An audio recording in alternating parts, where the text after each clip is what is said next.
What's up, people? This is Corey Gerard, and I'm coming to you at nighttime.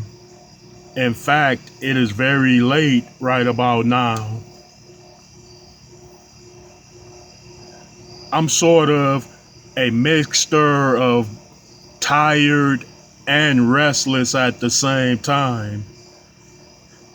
I guess that's good and bad.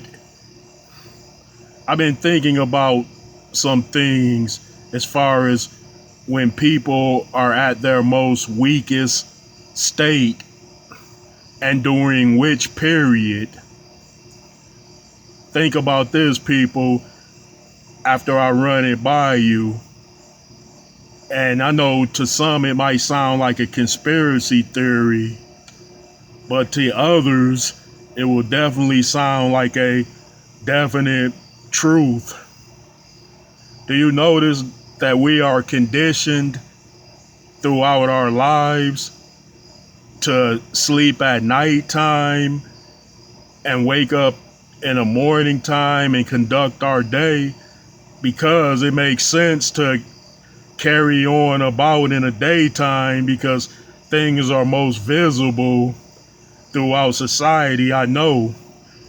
But think about this, as an infant child, we can go to bed whenever we want, wherever we want. And in fact, our parents encourage us to get as much rest as we possibly can. And you know that as small infants, we are very vulnerable. So our parents take extra care of us to keep us safe and protected. But you notice as you grow up, you're more conditioned to wake up in the morning time but go to sleep when it's nighttime. But think about it, we're being trained to put ourselves in a most vulnerable position if you think about it. Because if you are trained to be asleep at nighttime as well as very tired at that period, then you are open to most forms of attack and you are open to many types of attacks and invasions. Just picture this, it's 3 a.m. late and you are dead tired, and hundreds of millions of other people are dead tired and sleep at this time.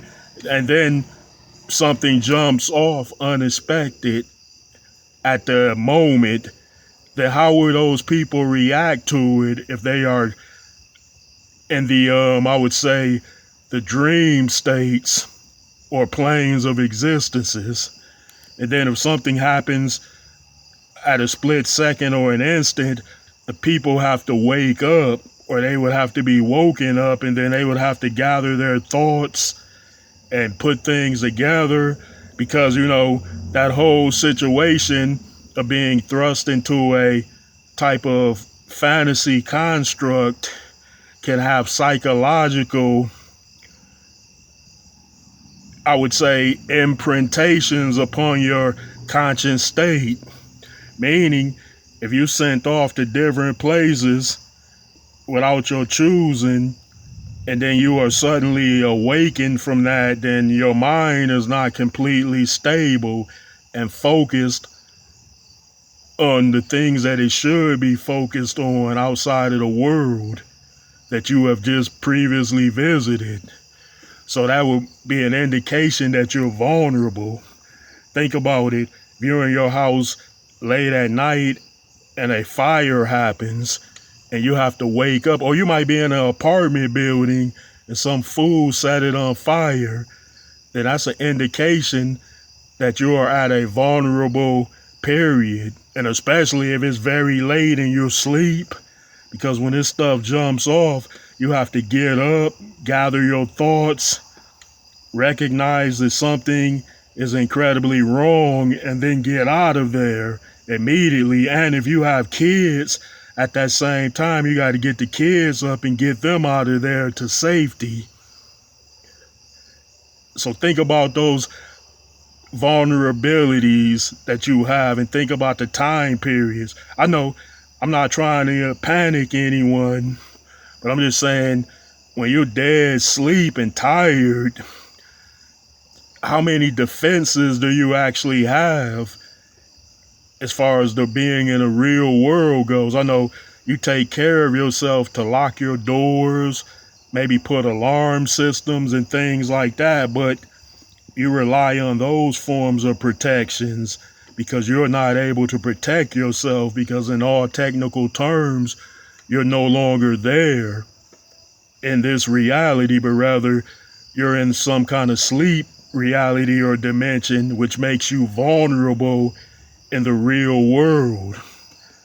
So just think about how many people are vulnerable during the course of nighttime when they are sleeping in the very late hours of the nighttime. I know people will say, what about the people that hang out all night and party or go to clubs? I'm like, think about it.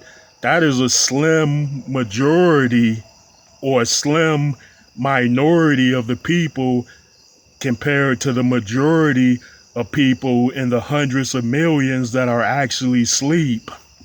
Yes, the majority of people who prioritize right and who are conditioned appropriately will go to bed at night and wake up in the daytime. I know they might go out to a club and have a couple of beers or something, but chances are they're going to be home to be in bed by 12 o'clock or something, or 1 o'clock. And then by the time it's 3 a.m., 3:30, they're going to be dead asleep.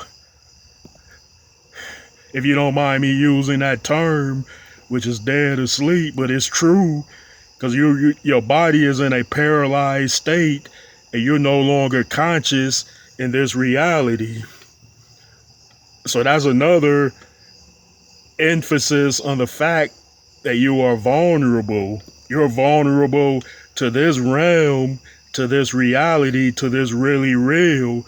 But of course, whatever defenses that you take with you in the dream planes, they are there and you are able to use them, but they do not help you out here. We are in your bed, paralyzed, fast asleep. Think about it, people.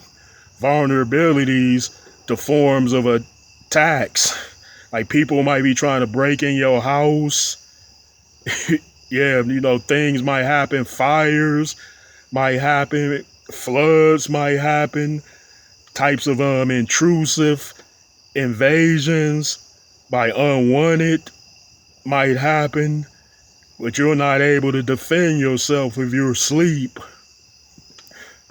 I know we're thinking about situations and that are not hypothetical, but at the same time they are hypothetical because you might live your whole life without having somebody break in your house, as well as live your entire life without having to endure a house fire.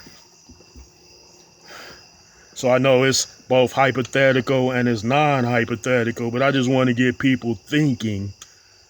I think in a way that will make people safer would be have like something put in there in your home or in your bedroom of a particular type of gadget that will wake you up very quick and get you alert to the situation. Maybe like something that's incredibly loud, like a horn, which will like just wake you up instantly and you'll be like, wait a minute, what the hell did happen? Oh, something has jumped off. I think we should condition ourselves to build up better defenses and contingencies against unwanted things which pose a danger to us. I know, again, it might be far-fetched to some, but to many others, I believe they will actually agree with me on that. So I just wanted to get my message across there. And have a good night, people. Enjoy your sleep. Oh, it's me again.